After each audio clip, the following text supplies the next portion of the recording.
이번 주 토라 포션의 이름은 이드로입니다. 출애굽기 18장부터 20장까지의 말씀이었죠. 이 말씀을 묵상하다 보면 하나님께서 이스라엘 백성들에게 결혼서 역사인 토라를 주신 말씀으로 이루어져 있습니다. 하나님께서 우리에게 토라를 주신 이유는 무엇입니까? 거룩한 신부로 단장하기 위함입니다. 그리고 토라 포션의 주제가 이방민족 미디안 제사장 이드로입니다. 우선 유대인들은 이방 민족에 대한 생각이 그리 좋지 않습니다. 그래서 토라 포션의 주제 이방 민족의 이름이 들어와 있다는 것은 상상도 하지 못할 일인 거야. 그런데 왜 하나님은 토라 포션의 주제 중에 이방인의 이름을 여기에다가 넣어 두셨을까요? 딱 한 번 나옵니다. 그 이유에 대해서 알아보겠습니다. 그런데 토라 포션의 주제를 이방민족 제사장의 이름으로 정한 것은 하나님의 뜻과 계획 가운데 있는 것입니다. 이드로의 히브리 원어는 이트로는 히브리어 야타르에서 파생되어졌으며 야타르의 뜻은 적어놔 주십시오. 남은 자. 이방 민족 가운데 하나님의 사람으로 남아둔 사람이 있더라. 그것이 누구입니까? 이드로라는 것입니다. 데살로니가전서 4장에도 남은 자가 나와 있습니다. 읽어보겠습니다. 주께서 호령과 천사장의 소리와 하나님의 나팔 소리로 치니 하늘로부터 강림하시리니 그리스도 안에서 죽은 자들이 먼저 일어나고 그 후에 우리 살아 남은 자들도 그들과 함께 구름 속으로 끌어올려 공중에서 주를 영접하게 하시리니 그리하여 우리가 항상 주와 함께 있으리라. 아멘. 나와 있죠? 예수님께서 이 땅 가운데 오시기 직전에 살아남은 자들, 마지막 때에 믿음을 지키며 예수와에 대한 믿음과 하나님의 말씀에 대한 계명을 지킨 자들, 남은 자들이 세워지게 될 것을 말씀하고 있습니다. 우선 나팔절은 그리스도 안에서 죽은 자들이 깨어날 때 되었음을 알려주는 무슨 역할을 합니까? 알림소리, 욤테루아. 그래서 나팔을 100번을 부른다. 깨어 일어날 때다. 깨어 일어날 때다. 왜? 신랑이 오시기 때문이지요. 이때 하나님의 계명과 예수에 대한 믿음을 지킨 남은 자들 또한 하늘에서 주를 영접하게 될 것이다. 요한계시록 14장 12절에 보게 되어지면 성도들의 인내가 여기 있나니 인내하였다. 끝까지 믿음을 지켰다. 남은 자가 되어졌더라. 핍박이 오더라도 무엇을 가지고? 그들은 하나님의 계명과 할렐루야. 첫 번째는 하나님의 계명이에요. 계명은 토라잖아. 그 하나님의 계명과 말씀과 뜻대로 살아가는 자들이 인내할 수 있다라는 것입니다. 그리고 두 번째는 예수와에 대한 믿음을 지키는 자. 아까 말씀드렸죠? 믿음은 히브리 원어로 에무나, 보이지 아니하는 믿음의 영역이 우리의 순종으로 나타나는 것, 즉 하나님의 말씀에 순종합니다. 왜? 내가 남은 자가 되어져서 신랑 예수아가 오시게 되어졌을 때 하늘에서 주를 만나기 위함인 것입니다. 그것을 우리는 지금도 예행 연습하고 있는 것입니다. 16절에 구름 위에 앉으신 이가 낫을 땅에 휘두르매 땅에 곡식이 거두어지리라. 재림 예수아의 손에는 예리한 낫이 들려 있습니다. 그 낫을 땅에 휘두르니까 곡식을 거두게 되어지죠. 이때 예수아의 예리한 낫으로 추수되어지는 사람들은 누구입니까? 읽어보겠습니다. 추수되어지는 그날을 위하여 이 땅에서 믿음으로 인내하는 사람입니다. 할렐루야. 둘 중에 하나예요. 우리는 예수아를 믿다가 죽어서 부활하거나 우리가 살아 생전에 예수아를 믿다가 하나님의 계명과 예수아에 대한 믿음을 가지고 인내하면서 주님을 기다리고 있는 그 사람들이 주님을 영접하게 되어질 것이다. 씨앗은 깊이가 얕은 토양에 떨어지게 되어지면 싹이 빨리 올라와 열매를 맺지 못하게 되어집니다. 그러나 좋은 땅에 씨를 심으면 싹이 올라오기까지 오랜 시간이 걸린다. 그래서 하나님이 우리 마음 깊은 곳에 예수와의 생명의 씨를 심었다는 것을 믿는다면 우리는 기다리는 법을 배워야 한다. 농사가 하루아침에 이루어지지 않는 것처럼 우리의 구원을 이루어가는 것 또한 하루아침에 이루어질 수 있는 것이 마땅하다. 그래서 우리의 마음이 좋은 마음, 좋은 땅, 착한 마음으로 변화시켜야 된다라고 성경은 말씀하고 있죠. 예수야에 대한 믿음이 우리 안에 심겨졌다라고 하면은 반드시 예수야께서 예리한 낫을 들고 와서 우리의 삶 가운데 구원의 열매를 거두기 위하여, 추수하기 위하여 오실 때가 온다 안 온다? 그때까지 무엇을 해야 됩니까? 구원의 열매를 맺어야죠. 즉 다른 말로 성령의 9가지의 열매를 맺어야죠. 성령의 9가지의 열매는 단순히 사람의 성품을 말하는 것이 마땅하다? 아닙니다. 하나님의 말씀에 순종하다 보면 자연스럽게 성령의 9가지의 열매는 맺어지게 되어져 있더라. 그래서 주님이 오시게 되어졌을 때 이 9가지의 열매를 우리는 추수하게 되어질 것입니다. 그러나 아무런 나무에 열매를 맺지 아니하는 나무까지는 다 불에 던지우게 될 것입니다. 목사님, 성령의 9가지 열매를 맺는 삶 너무 어려운 것 같아요. 누가 어려울까요? 하나님과 교제가 어려운 사람들은 어려워요. 아직도 자아가 살아있다는 증거입니다. 저도 어렵죠. 자아가 살아있다는 증거입니다. 하지만 주님과의 관계가 너무 소중하기 때문에 다시 무엇한다? 다시 시작한다. 육으로 살아왔던 내 자아를 십자가에 못 박는다. 그런데 나팔절의 또 다른 이름은 욤 하켓의 뜻은 감추어진 날입니다. 나팔절에 예수하고 오시는데 그날은 모든 사람들에게 알려진 날입니까? 감추어진 날입니까? 감추어진 날이다. 왜? 예수께서 도둑과 같이 온다라고 말씀하셨기 때문에. 그래서 깨어있지 않다라고 하면은 예수를 맞이할 수 없다. 그래서 몇 년도 나팔절에 예수가 오실지는 아무도 모르기 때문에 항상 무엇하라? 깨어 기도하여 주 오시기를 준비하라고 말씀하고 있는 것입니다.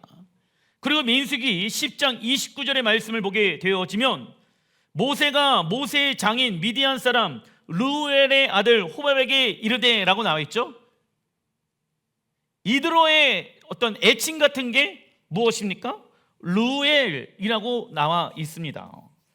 여호와께서 주마하신 곳에 우리가 행진하나니 우리와 동행하자 그리하면 선대하리라.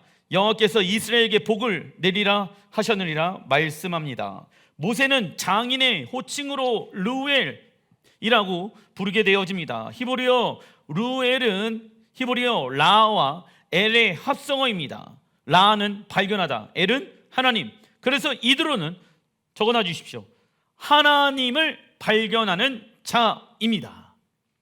이드로는 이방 민족의 제사장이었지만은 창세기에 보게 되어지면 누구의 자손이었더라?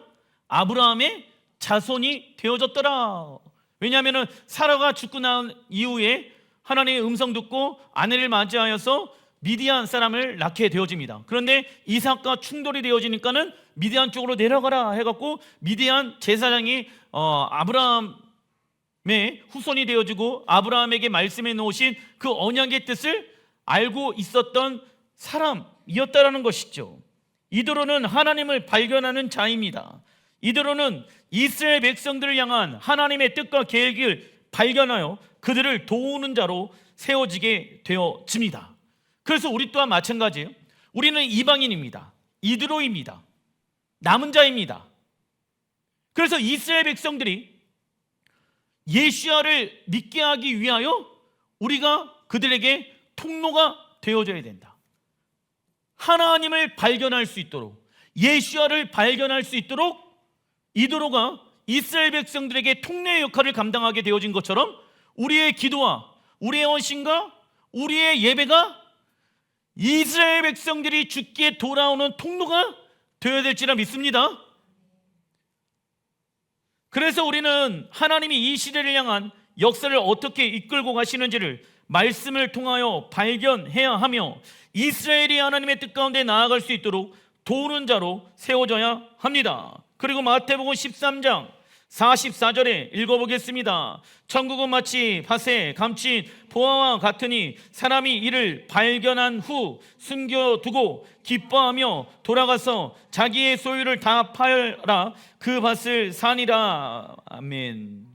발견한 후에, 발견하다, 무엇을? 하나님의 뜻을 발견한 사람들은 자기의 소유를 다 팔아서 그 밭을 사게 되어지더라. 어떤 이가 엄청난 보물을 발견하여서 그 보물을 얻기 위해, 소유하기 위해 땅을 사게 되어집니다. 이처럼 우리의 갈망함은 무엇으로 나타납니까? 우리의 순종의 모습으로 나타나게 되어지더라. 하나님 갈망합니다. 하나님 사랑합니다. 하나님 목마릅니다. 이런 사람들은 무엇으로 나타나야 됩니까? 순종함으로 나타나야 한다. 갈망한다라고 하면 기도하겠죠. 하나님을 알길 원한다라고 하면 말씀을 묵상하겠죠. 하나님의 뜻을 내가 배우기 원한다라고 하면은 말씀 가운데 지혜와 계시의 영을 통해서 하나님의 뜻이 무엇인지 알아가게 되어지는 것을 말합니다. 그러나 조심해야 할 것은 단기간 동안 하나님을 알고 발견하기 위해 열심히 추구하였는데 이제 하나님께서 우리에게 역사하시고 능력을 베풀어야 한다는 생각을 버려야 합니다. 왜냐하면 하나님을 알고 발견하는 것은 평생의 시간을 통해 해야 하는 일이기 때문입니다. 아시겠죠?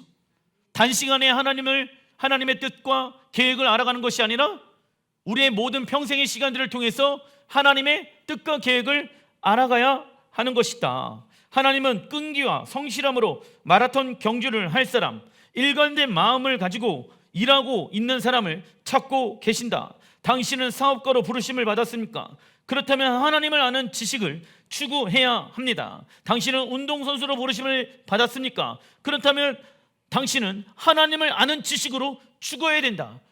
어떠한 부르심 가운데 있는지는 모르겠지만 그 부르신 곳에서 무엇에 집중해야 됩니까? 하나님이 어떠한 분인지 하나님을 아는 거를 추구를 해야 된다. 모든 사업장들 가운데 그리하면 어떠한 결과가 우리의 삶 가운데 나오게 되었습니까? 시편 1편 1절 읽어보겠습니다. 복 있는 사람은 악인들의 꾀를 따르지 아니하며 죄인들의 길에 서지 아니하며 오만한 자들의 자리에 앉지 아니하고 오직 여호와의 율법을 즐거워하여 그의 율법을 주야로 묵상하는도다. 그가 시냇가에 심은 나무가 철을 따라 열매를 맺으며 그 잎사귀가 마르지 아니함 같으니 그가 하는 모든 일이 다 형통하리로다. 아멘. 형통은 무엇을 말합니까? 하나님과 동행하는 것을 말하고 있는 것이다. 세상에서 말하고 있는 형통과 성경에서 말하고 있는 형통은 뜻이 다르다. 형통의 단어의 원어의 뜻을 보니까 찰나우 무엇입니까? 무릎을 꿇다예요. 하나님께 무릎을 꿇는 사람들은 형통하리로다. 자신의 자아의 생각 뜻 십자가에 못 박는 사람들은 하나님 보시기에 어떠한 사람입니까? 형통한 자, 복 있는 자이다. 그러나 우리가 하나님보다 세상을 알고 발견하기 원한다라고 하면 우리의 마음은 낙심하고 불안해지며 세상 나라에 우리의 마음이 묶이게 될 것이다. 그래서 히브리 원어로 희망, 신뢰, 소망의 반대말은 무엇이다? 어리석음입니다. 세상의 것을 희망하고 신뢰하고 소망한다라고 하면 성경은 그 사람을 바라보면서 어떠한 사람이다? 어리석은 자라고 말씀하고 있습니다.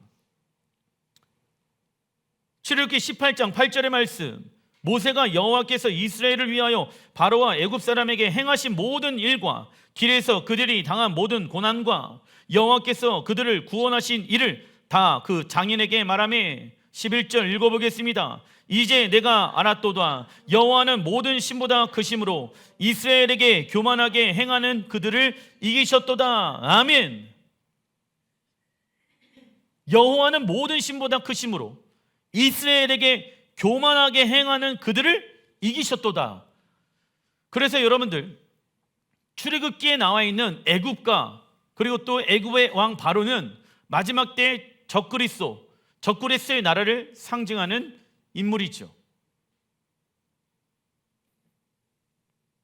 알라라는 이름으로 무슬림들이 이스라엘을 공경하게 되어지더라. 그런데 여호와는 모든 신보다 크심으로 이스라엘에게 교만하게 행하는 그들을 이기셨도다. 할렐루야. 누가 오셔서요? 예수와께서 재림하셨어. 이러한 일들이 다시 한번 반복되어져 일어나게 될 것입니다. 이스라엘은 우리의 밥이다.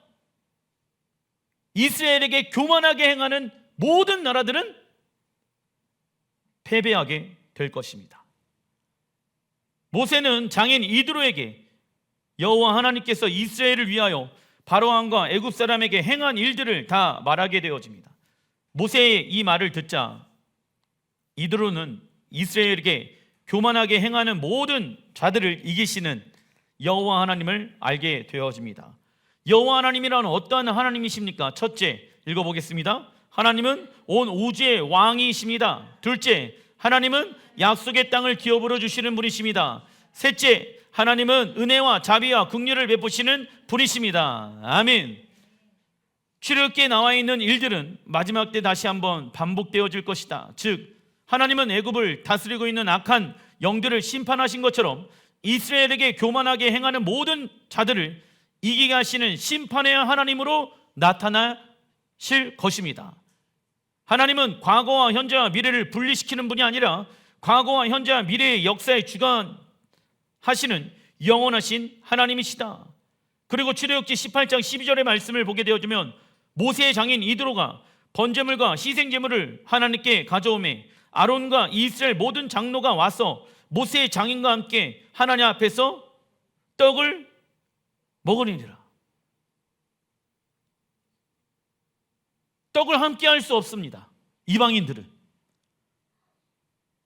근데 이방인인 이드로가 모세와 이스라엘의 장로들과 함께 무엇을 나눕니까? 떡을 나누더라. 이것은 무엇을 예표하는 말입니까? 이스라엘과 이방 교회가 하나가 되어지는 한 세 사람을 예표하는 말씀입니다. 함께 성찬을 나누더라. 중간에 출애굽기 18장 18절 너와 함께한 이 백성이 필경 기력이 쇠하리니 이 일이 내게 너무 중함이라. 내가 혼자 할 수 없으리라. 그들에게 율례와 법도를 가르쳐서 마땅히 갈 길과 할 일을 그들에게 보이고. 아멘. 모세는 하나님의 율례와 법도를 통해 이스라엘 백성들을 재판하는 일을 감당하였다. 그런데 이드로가 보았을 때 모세가 너무나 많은 일을 혼자 감당해야 했지요. 이드로는 모세와 이스라엘 백성들이 기력이 쇠하여질 것을 말하고 있습니다. 기력이 쇠하여지다. 히브리 원어 나발, 뜻은 어리석다, 무분별해지다, 구별되어지지 않다 뜻을 가지고 있습니다. 그래서 이드로는 이스라엘 백성들에게 율례와 법도를 가르쳐야 한다고 말합니다. 그래야 이 세상에서 무분별하지 아니하고 하나님의 징조를 분별할 수 있기 때문입니다. 혼자만 모세야 율례와 법도를 가지고 이스라엘 백성들을 통치하고 다스리고 심판하지 말고 모든 이들에게 알려주어라. 무엇을? 하나님의 율례와 법도를 가르쳐라. 돈을 어떻게 써야 될 것인지, 어떤 것을 먹고 마실 것인지, 입을 것인지, 시간을 어떻게 써야 될 것인지, 경배는 어떻게 해야 할 것인지 가르쳐 주어라. 왜 가르침을 받아야 됩니까? 우리는 하나님 나라에 들어가서 하나님의 말씀에 의해 살아갈 예행 연습을 지금 하고 있기 때문입니다. 그래서 우리는 무슨 훈련합니까? 묵상 훈련하고 또 어떤 훈련합니까? 경배 훈련하고 순종 훈련합니다. 우리가 이렇게 살아가는 이유는 에스겔 36장 27절에 읽어보겠습니다. 내 영을 너희 속에 두어 너희로 내 율례를 행하게 하리니 너희가 내 규례를 지켜 행할지라. 아멘. 에스겔 36장은 이스라엘의 회복과 첫 번째 곡과 마곡의 전쟁과 예수의 재림에 대해서 말씀하고 있습니다. 하나님은 열방 가운데 흩어져 있는 이스라엘 백성들에게 무엇을 주십니까? 새 영을 부어주십니다. 그 이유는 예수와의 재림을 통해 이루어질 하나님의 나라에 들어가 하나님의 무엇을 지켜 행하기 위함입니까? 율례와 규례를 지켜 행하기 위함입니다. 그래서 우리는 이 땅에 살아가는 동안 우리의 이성적 판단과 스스로 취득한 지식을 내려놓고 율법과 법도에 의해 하나님의 뜻을 분별하며 살아가야 합니다. 우리가 이렇게 살아가는 이유는 이 땅을 통치하고 다스리는 방법은 하나님의 무엇이기 때문입니까? 율례와 법도이기 때문이더라. 이 출애굽기에 이드로가 남은 자가 계시를 받는 거예요. 하나님의 나라가 이 땅에 완성되어지는데 하나님의 나라는 무엇에 의해 운영되어진다? 율례와 법도에 의해 운영되어진다. 그때를 위하여 무엇하나? 가르쳐라, 훈련시켜라. 놀라운 계시죠. 그래서 진리가 자유케 되어진다. 하나님 나라에 들어가 있는 사람들은 율례와 법도를 지켜 행하니까 그들의 모든 삶은 어떻게 되어집니까? 자유케 되어지는 거예요.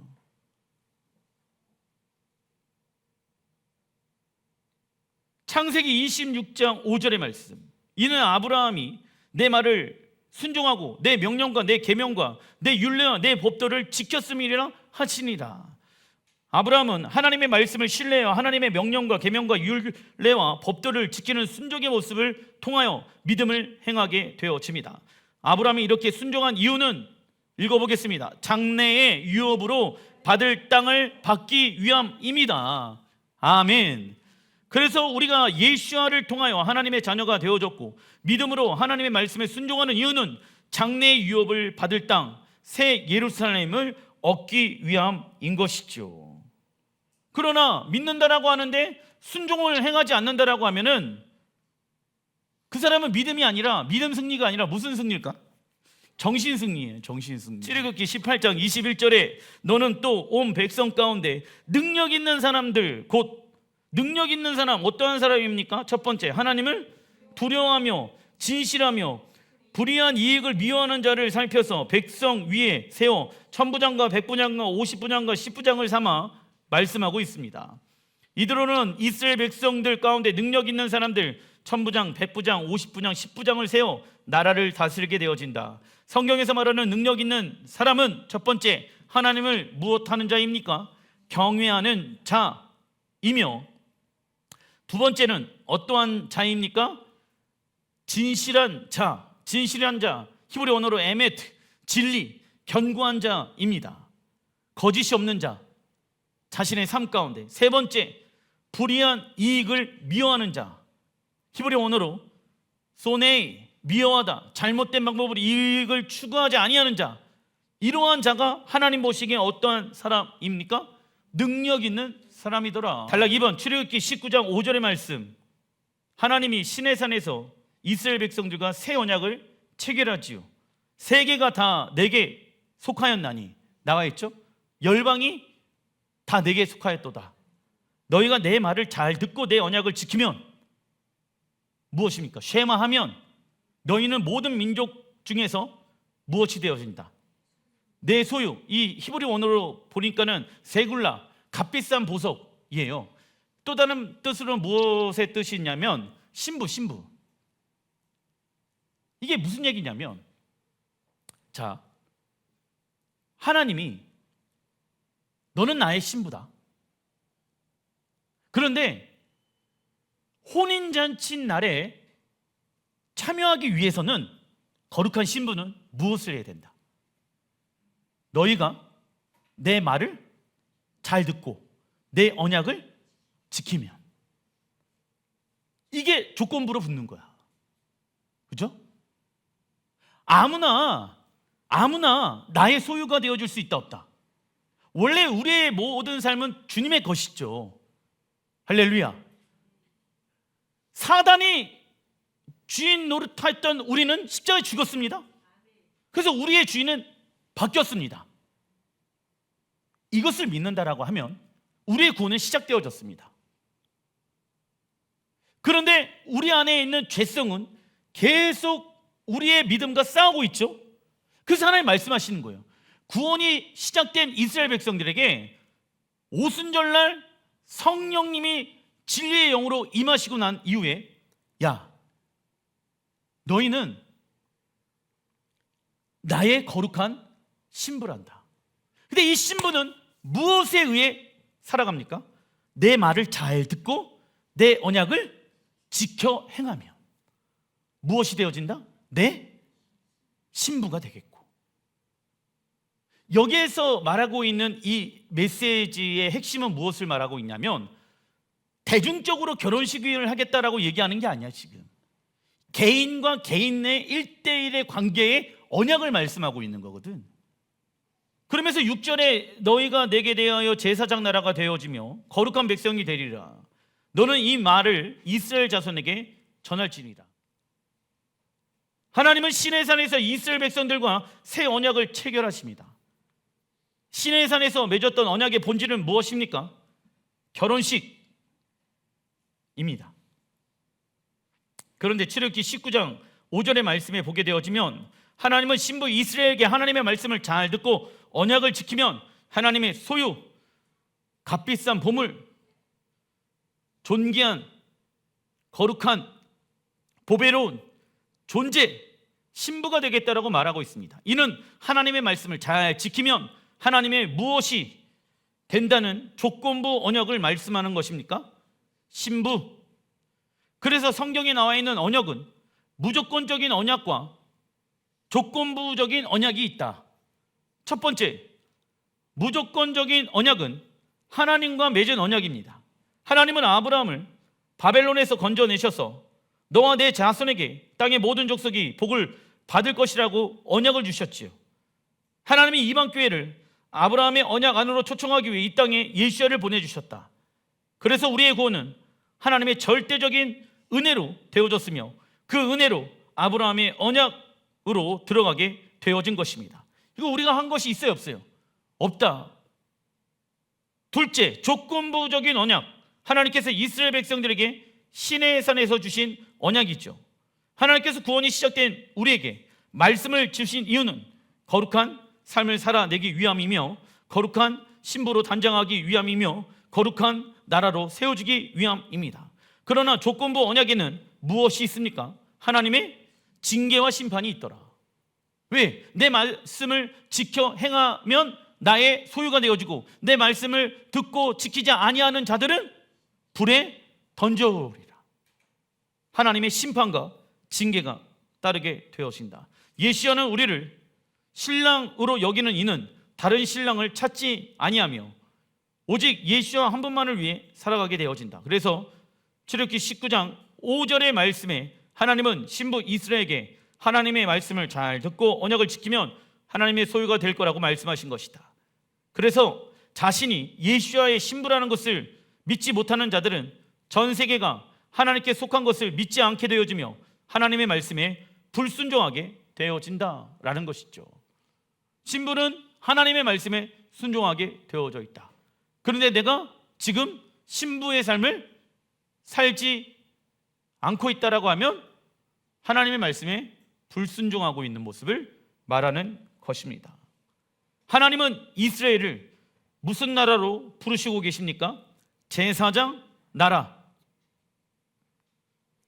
우리는 예수야를 통해 하늘의 성소를 섬기는 거룩한 제사장 역할을 감당할 것입니다.